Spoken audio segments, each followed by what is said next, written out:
You're one of the faces of the NBA. What has the last 10 or 11 days been like for you, and how are you doing? Me personally, I feel mentally good that I haven't, been in, many years. I'm in a space where I'm, very comfortable. When did you say, I'm gonna do this and it's necessary? After I made a, terrible mistake, being inside a club and, went live, I put myself in, a bad position. Whose gun were you holding? The gun wasn't mine. It's not who I am. I don't condone any type of violence, but I take full responsibility for my actions. Made a bad mistake, and I can see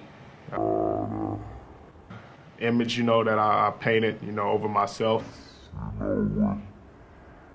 My recent mistakes, but in the future, I'm gonna show everybody who John really is, what I'm about, and change this narrative.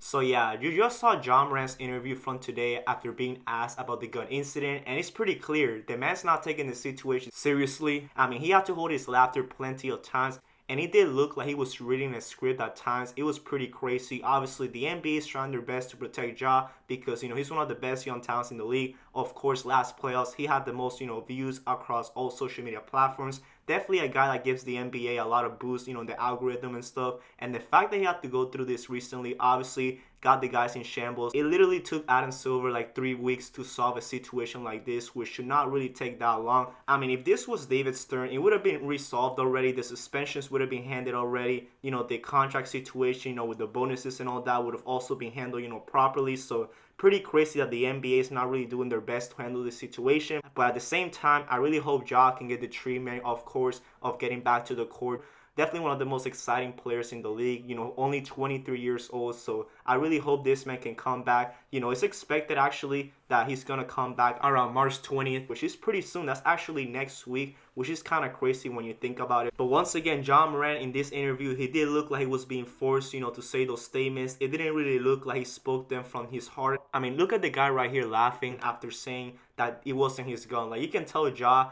obviously, that's probably not his gun, but the fact that the man had to laugh plenty of times before speaking definitely tells you that there's something going on behind this video. Like, the NBA had to, hold him hostage or whatever. Like, I don't know what's going on, but in the intro of the video, I pretty much show you all the clips. So you guys are the judges. Let me know in the comments if you think there's something going on behind the scenes. Really curious to hear your guys' thoughts in the comments. Also, I would love to know what you guys think about the Grizzlies overall when Ja comes back. Do you think the team is going to be, distracted? Do you think the team's already moved on from the situation? How far do you see this team going in the playoffs? I'm really curious once again to hear what you guys have to say. Hopefully everyone has a great day. Peace.